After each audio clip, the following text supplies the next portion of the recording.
maanta waxaan ka hadlaynaa cudur la yiraahdo onchocerciasis.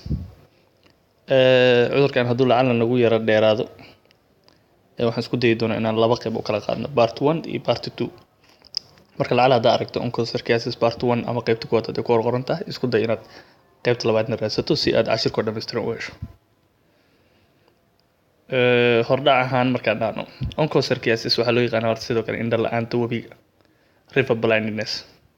River blindness sababta loo dhaho wax kale ma aha, waa cuduradan wuxuu mostly endemic ku yahay ama ka jiraa ama ku badan yahay webiyada agtooda. Marka magaca river blindness xagga uu ka soo raacay webiyada agtooda dadka degan waayo dadka u badanaa ku dhaco. Cudurkan wuxuu saameeyaa indhaha iyo maqaarka, skin and eyes ayuu saameeyaa. Waa infectionka labaad ee ugu badan ee dhaliya indho la'aanta cudurka tarakoomada kadib. Macnaha waxaa laga wadaa as a general waxaan ognahay indho la'aanta ugu badan waxa dhaliyo cataract. Cataract waa caad isha ku dhaco laakiin infection ma sababo. Due to age sababi karo, da'da sababi karto, infection wax yar ka soo galaa. Intiis ugu badan waxaa sababa da'da oo qofka markuu weynaaday ku dhacdo. Infection markay noqoto marka cudurka labaad ee ugu badan waa onchocerciasis ee indho la'aanta keeno. Tarakoomada ka horeysa, tarakoomada aydan infection keeno chlamydia trachomatis.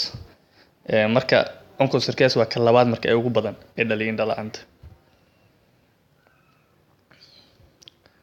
WHO kale waxay sheegtay in cudurkan uu ku dhaco ilaa 37 milyan oo qof, 300,000 oo ka mid ah dadkaasna uu ka dhigay indho la'aan ama indhoole blind. Onchocerciasis wuxuu aad uga jiraa endemic uu ka yahay oo aad ugu jira ilaa iyo 30 wadamo Afrikaan ah, Yemen iyo South America oo soo raaca. WHO sawirkaan ay soo bandhigtay onchocerciasis meelaha uu ka jiro. Anagoo kale hadda waa kana Kenya oo nagu dhegan, Ethiopia oo nagu dhegan, South Sudan oo nagu dhegan, iyo wadamada Africa oo dhan, South America intaan oo dhan ilaa Mexico ayuu endemic. Marka anagoo kale waxaan dareemay in data aan laga haynin darteed WHO u dhihi weysay endemic ku yahay, maadaama aanan webiyadeena iyo meelaha mostly shabeellooyinka jubbooyinka aan la tegi karin dagaalo iyo security dartiis uu problem badan ka jiro. Marka saasaa keentay, laakiinse wadamada nagu xiriirsan Kenya iyo Ethiopia la mid ah, xitaa Yemen wuxuu ka yahay endemic ku yahay aad uga jira. Maxaa sababa cudurkan? Cudurkan waxaa sababa parasite la yiraahdo onchocerca volvulus. Onchocerca volvulus waa parasite. Parasite marka waxaa qaada duqsi ama tixsiga madow, black fly, noociisa loo yaqaan Similium. Similium black fly waa duqsigan sawirkan u jeedaan. Marka waa parasite ayaa sababaya onchocerciasis. Like parasite-kan waxaa qaadayo mataqaana duqsigan black fly. Marka sida kaneecado kale waa kaneecada malaria ayada ma dhaliso, laakiin parasite-kii soo qaada qofkii ku inject garaysa ama ay ku durtaa. Si la mid oo kale waa onchocerciasis, duqsigan madow waa qaado parasite-ka. Haddaba soo dhaca kow duqsiga madow oo wada cudurkii oo infected oo parasite-kii soo qaaday ayaa marka uu qaniinayo kugu reebaa parasite-ka. Qofkii ku soo duldega uu qaniinaa wuxuu ku reebaa parasite-ka. Marka badanaa waxaa la dhahaa hal qaniinyo intiisa badan ma keento. Waa multiple bites intaasoo jeer oo qofka uu qaniino duqsi madow oo infected ayaa dhaliya onchocerciasis. Markuu qaniino kugu reebo kadib maqaarka dhexdiisa marka ayuu wuxuu parasite-ki isku bedelaa tirxi worm. Markuu kugu inject gareeyo maqaarka ku dure parasite-ka gudaha galay, parasite-ki weynaan wuxuu noqonaa worm, tirxiyo noqonaa. Tirxigaas aad sawirada uga jeedaan waaye markuu isku bedelo meena.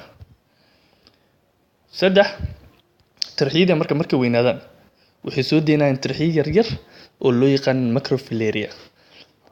Tirxigii markuu weynaado wuxuu soo deynaa tirxiyo yar yar oo loo yaqaan macrofilaria. Tirxiga marka dhidig ah lagu leeyahay waxay soo deyn kartaa ilaa 1,000 macrofilaria maalintii. 1,000 macrofilaria ay maalintii soo deyn kartaa. Macrofilaria waa kana marka waa tirxiyo yar yar oo tirxigii weynaa uu soo deynayo. Adult worm-kii soo deynaya marka. Number 4 marka kumanaankii marka macrofilaria ayaa ku faafaya nudaha maqaarka, skin tissues-ka ku faafaya macrofilaria.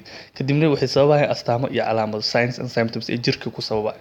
midkaan kale hadda ujeeda xitaa tarxigii isha kasoo baxaayo microfilariyihi waay marka skin tissueskii waxaa laga arkaa calaamado markaas oncocerciasis lagu garanaya marka inuu jiro calaamadaas marka maxaa kamid ah calaamadaha lagu garto calaamadaha marka waxaa loo kala qaadaa mid jirka guud ah iyo mid indhaha ah maadaama anaan maqaarka iyo wuxuu sababaa saameeyaa indhaha markay jirka guud noqoto wuxuu saameynaa maqaarka number 1 wuxuu ku sababaa maqaarka wax loo maculopapular rash maculopapular rash waa kana waa rash maqaarka kasoo baxaya oo mataqaanaa nabar madmadow camal oo kale jirkaan soo uma jeedo labadan sawirba waa maculopapular rash calaamadihiisu waa labadan lugoodba okay calaamada labaad ee maqaarka uu ku dhalinayo waa wax loo yaqaano leopard skin waxa waaye maqaarka haramcadka leopard waxaa la dhahaa haramcadka shabeelka bahalkan u eg ayaa la dhahaa